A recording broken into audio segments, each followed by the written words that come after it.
ನಮಸ್ಕಾರ ಎಲ್ರಿಗೂ. ಹೇಗಿದ್ದೀರಿ ನೀವೆಲ್ಲ? ಇವತ್ತು ನಾವು ಮುಳ್ಳು ಸೌತೆ ದೋಸೆಯನ್ನು ಹೇಗೆ ಮಾಡೋದು ಅಂತ ನೋಡುವ.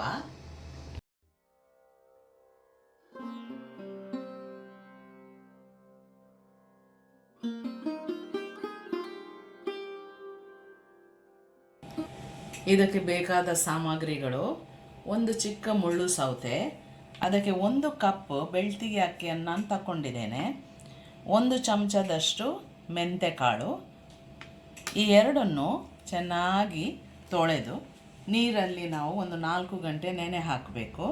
ಮತ್ತು ಇದನ್ನು ಕಡಿಯುವಾಗ ಅರ್ಧ ಕಪ್ಪಿನಷ್ಟು ತೆಂಗಿನ ತುರಿ, 1/4 ಕಪ್ಪಿನಷ್ಟು ನಾವು ಬೇಯಿಸಿ ಇಟ್ಟ ಅನ್ನ ಮತ್ತು ಉಪ್ಪು ರುಚಿ ಪ್ರಕಾರ ನಾವು ಹಾಕುವ.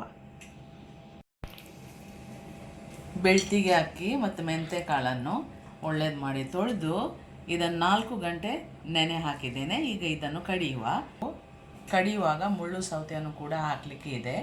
ಇದರ ಸಿಪ್ಪೆಯನ್ನು ತೆಗೆದು ಮತ್ತು ಇದನ್ನು ಚೆನ್ನಾಗಿ ನಾವು ತುಂಡು ಮಾಡುವ ಮತ್ತು ಕಡಿಯಲಿಕ್ಕೆ ಹಾಕುವ.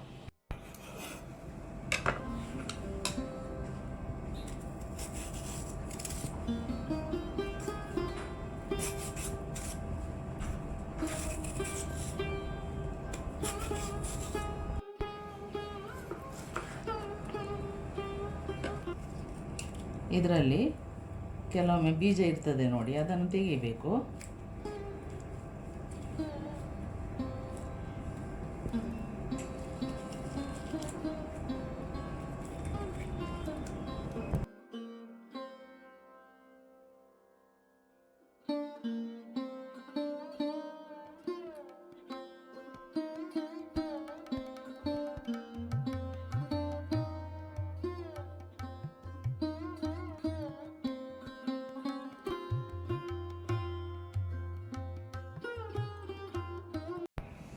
ಈಗ ಇದನ್ನು ಕಡಿಯಲಿಕ್ಕೆ ಹಾಕುವ.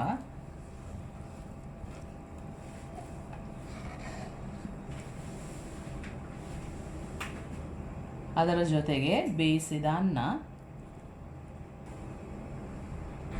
ತೆಂಗಿನ ತುರಿ. ಇದಕ್ಕೆ ನೀರು ಹಾಕಲಿಕ್ಕಿಲ್ಲ, ಆ ಮುಳ್ಳು ಸೌತೆಯ ನೀರೇ ಇದಕ್ಕೆ ಬಿಡ್ತದೆ. ಇದನ್ನು ಮೊದಲು ಕಡೆದಾದಮೇಲೆ ಆ ಅಕ್ಕಿಯನ್ನು ಹಾಕಿ ಅದರ ಜೊತೆಗೆ ಕಡಿಯುವುದು.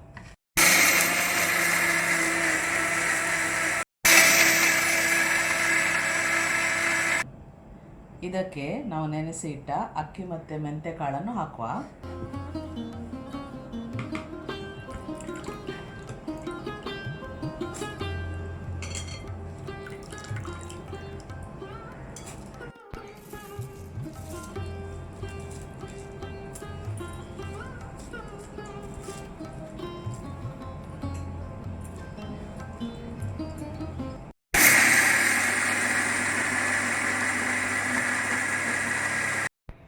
ರುಚಿಗೆ ಬೇಕಾದಷ್ಟು ಉಪ್ಪನ್ನು ಕೂಡ ನಾವು ಸೇರಿಸುವ.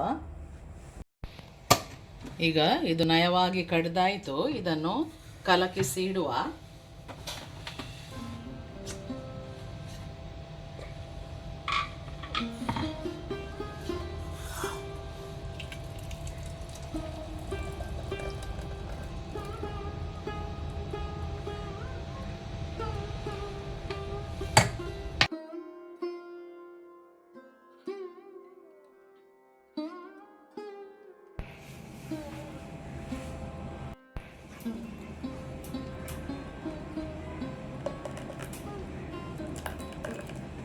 ನಾವು ದೋಸೆಗೆ ಹೇಗೆ ಇಡ್ತೇವೆ ಅದಕ್ಕೆ ನೀವು ಇಡಬೇಕು.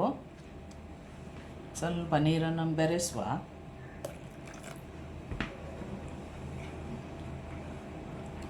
ಅದ ನೋಡಿ, ಒಳ್ಳೆ ಮಾಡಿ ಅದನ್ನು ಕಲಕಿಸಿ ಈಗ ಮುಚ್ಚಿ ಇಡುವ. ಇದಕ್ಕೆ ಒಂದು 10 ಗಂಟೆ ಆದರೂ ತಾಗ್ತದೆ ಉಬ್ಬಿ ಬರಲಿಕ್ಕೆ. ನೀವು ರಾತ್ರಿ ಸ್ವಲ್ಪ ಬೇಗನೆ ಕಡಿದು ಇಟ್ಟರೆ ಬೆಳಿಗ್ಗೆ ನಿಮಗೆ ತಿಂಡಿ ಮಾಡಲಿಕ್ಕೆ ಸರಿ ಆಗ್ತದೆ. ಒಂದು 10 ಗಂಟೆಗಳ ಕಾಲ ಉಬ್ಬಲಿಕ್ಕೆ ಬಿಡಬೇಕು.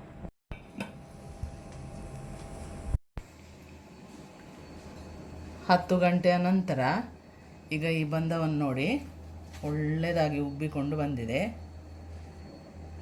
ನೋಡಿ ಇಲ್ಲಿ. ಈಗ ನಾವು ದೋಸೆ ಮಾಡುವ.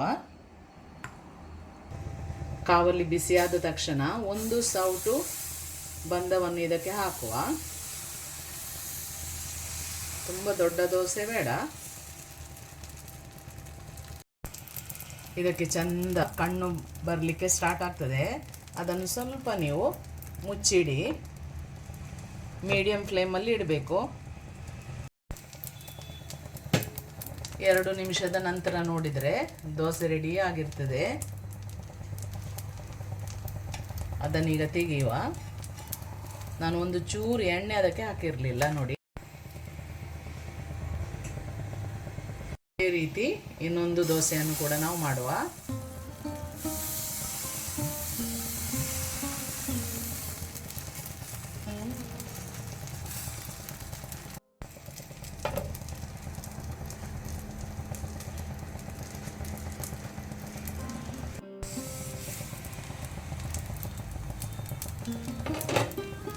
ಈಗ ನೋಡಿ ಇನ್ನೊಂದು ದೋಸೆ ಕೂಡ ಎಷ್ಟು ಚೆನ್ನಾಗಿ ಬಂದಿದೆ.